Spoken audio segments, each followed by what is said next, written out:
Very good afternoon, dear students. Today we will do revision work for chapter number 2, 3 and 4. Chapter number 2, adaptation in plants. Chapter number 3, adaptations in animals. And chapter number 4, reproduction in animals. We will do only true or false regarding these 3 chapters. Now start the topic. Revision work, questions true or false. Number 1. Cacti have big and broad leaves. Cacti means cactus के regarding हम लोग पूछ रहे हैं। यहाँ cactus का singular form बोला गया है cacti. Cacti have big and broad leaves. Is this true और false? Of course it is false because cacti have only spiny leaves and waxy coating leaves, not big and broad leaves, so it is false.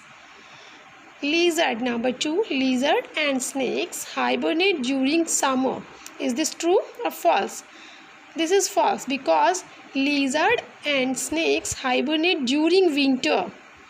आप winter के मौसम में देखिए, आपको छिपकलियाँ जल्दी से नज़र नहीं आएंगी क्योंकि वो लंबे समय तक के लिए छुप जाती हैं, सो जाते हैं. ठीक है, स्नेक्स को तो देखो देखना इतना इजीली नहीं होता है. ठीक है, स्नेक्स नहीं मिलते हैं देखने को आसानी से, लेकिन लिजर्ड आप ऑलमोस्ट आप लिजर्ड देख सकते हैं घरों में. आपको ऊपर कॉर्नर में कहीं ना कहीं लिजर्ड ज़रूर आती है नज़र, और समर सीज़न में वो नीचे फ्लोर पर उतर जाती है यानी फर्श पर. ठीक है, लेकिन विंटर सीज़न में वो हाइबरनेट हो जाते हैं, छुप जाते हैं, लंबे समय तक के लिए सो जाते हैं या फिर हाइड हो जाते हैं, छुप जाना. In winter season only, not summer season, so it is false statement. The albumin is a transparent material. Yes, it is true. Albumin means अंडे का वो पार्ट, जब आप लोग अंडा, जो बच्चे अंडा खाते हैं, देखिए उसके अंदर जब आप उसको फोड़ते हैं, देखेंगे तोड़ने के बाद उसके अंदर लिक्विड मटेरियल होता है. देन आफ्टर उसके सेंटर पॉइंट में येलो कलर की, डार्क येलो कलर की छोटी सी बॉल होती है, लेकिन उसके आसपास का जो वाटरी कलर का जो मटेरियल होता है वो एल्ब्यूमिन कहलाता है. So it is true. Number 4. Animals that give birth to young ones are called mammals. Yes, of course it is true. जानवर जो बच्चों को जन्म देते हैं वो मैमल्स कहलाते हैं, और जो अंडों को जन्म देते हैं वो एग लेज एनिमल्स है ना, egg lays animals. Now number 5. Arboreal animals spend most of their time on land. No, arboreal का मतलब होता है वो जानवर जो पेड़ों पर रहते हैं. ठीक है, arboreal animals they spend most of their time on trees, not land, so it is false. This statement is false. Number 6. Amphibians live on land as well as in water. Yes, it is true. Amphibians जो है पानी के साथ साथ ज़मीन पर भी रहते हैं. ठीक है, ज़मीन पर भी रहते हैं और पानी में भी. Yes, it is true. Animals that eat both, वो जानवर जो दोनों चीज़ें खाते हैं, plants and flesh of other animal, जो दूसरे जानवरों का मांस खाते हैं, are called carnivores. No, it is false. ये गलत स्टेटमेंट है क्योंकि वो ओमनिवोर्स कहलाते हैं. ठीक है, जो जानवर बोथ यानी प्लांट्स को भी खाते हैं और अदर एनिमल्स के फ्लैश को भी खाते हैं, जो फ्लैश दूसरे जानवरों का मांस भी खाता है, so that is called omnivores, not carnivores. An adult. Number 8. An adult cockroach come out of its egg. No, adult cockroach की जब आप लाइफ साइकिल देखेंगे उसमें 3 stages है. Number 1 egg, number 2 nymph and number 3 adult cockroach. So it is wrong statement. An adult cockroach comes out of its egg. False. Number 9. Animals that eat the flesh of the dead animals. वो जानवर जो केवल मरे हुए जानवरों का मांस खाते हैं are called scavengers. Scavengers, SCAVENGERS, scavengers. It is called true. क्या कहलाता है ये? True.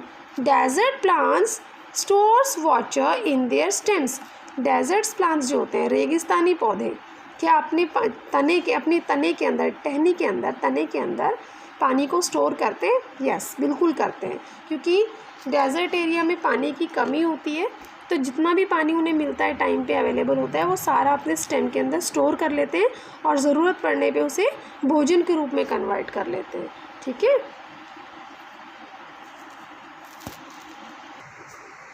नाउ अब आपको एक छोटे से फ्लो चार्ट के थ्रू मैं एडेप्टेशन इन प्लांट्स के बारे में बताने जा रही हूँ, ध्यान से देखना सभी।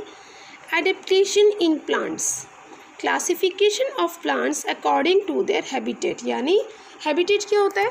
नेचुरल एनवायरनमेंट, जो एनवायरनमेंट हमें कुदरत ने दिया है वो हैबिटेट कहलाता है। पौधों को, जानवरों को, सभी को हैबिटेट दिया गया है। एडेप्टेशन है, स्पेशल फीचर्स हैं वहाँ रहने के। सो प्लांट्स के बारे में हम लोग करेंगे। Types of plants, there are 2 types of plants, number 1 aquatic and number 2 terrestrial. Number 1 aquatic and number 2 terrestrial. Aquatic animals की 3 कैटेगरीज हैं, ठीक है। 3 कैटेगरीज यहाँ बताई गई हैं, free floating plants, fixed floating plants and submerged plants. Submerged का मतलब होता है अंडर वाटर प्लांट्स, जो पानी के अंदर पाए जाते हैं, ठीक है। फ्री फ्लोटिंग का एग्जांपल है डकवीड। डकवीड एक ऐसा पौधा है जो पानी के ऊपर तैरता रहता है। फ्लोट करना मीन्स तैरना। Fixed floating plants, lotus. Lotus एक ऐसा पौधा है जो पानी के अंदर फिक्स होता है लेकिन वाटर के सरफेस पे, ऊपरी सतह पर नज़र आता है। सबमर्ज्ड प्लांट्स, वो प्लांट्स जो पानी के अंदर होते हैं, ऊपर नज़र नहीं आते। हाइड्रिला उसका एग्जाम्पल है। मैं आपको नेक्स्ट पेज पे पूरा फ्लो चार्ट एक बार फिर से दिखा देती हूँ। This is the flow chart of adaptation in plants. Adaptations in plants, classification of plants according to their habitat. Same चीज़ मैंने यहाँ बनाई थी, don't worry. Adaptation in plants के मैंने यहाँ फ्लो चार्ट बनाया था, बट स्पेस नहीं है नीचे, इसलिए मैंने सेम यही चीज़ आपको नेक्स्ट पेज पे शो की है। तो आप यहाँ 2 बार नहीं बनाएंगे, ये इसको आप अवॉइड कर दीजिएगा। नेक्स्ट पेज पे मैंने सेम यही चीज़ बनाई है। Classification of plants according to their habitat. Types of plants यहाँ आपको शो हो रहे हैं, aquatic and terrestrial. Aquatic plants मैंने बता दिया, free floating, fixed floating and submerged. There are 3 types of aquatic plants, 3 categories. Free floating, जो ऊपर तैरते हैं, फ्लोट का मतलब होता है तैरना, जो पानी के ऊपरी सतह पर तैरते हैं, सरफेस पे। नेक्स्ट है फिक्स्ड फ्लोटिंग, जो सरफेस पे तो नज़र आते हैं बट तैरते नहीं है, एक जगह फिक्स रहते हैं पानी में। सबमर्ज्ड प्लांट्स, वो पौधे जो पानी के अंदर होते हैं, अंडर वाटर। एग्जाम्पल्स मैंने बताए, डकवीड फ्री फ्लोटिंग प्लांट्स का एग्जाम्पल है, lotus floor fixed floating plants हैं, हाइड्रिला सबमर्ज्ड प्लांट है, ठीक है। Next one is terrestrial plants. अब ये टेरेस्ट्रियल प्लांट्स क्या होते हैं? टेरेस्ट्रियल प्लांट्स मीन्स जो ज़मीन पर पाए जाते हैं, और ज़मीन में भी 4 टाइप्स आपको मेंशन किए गए हैं।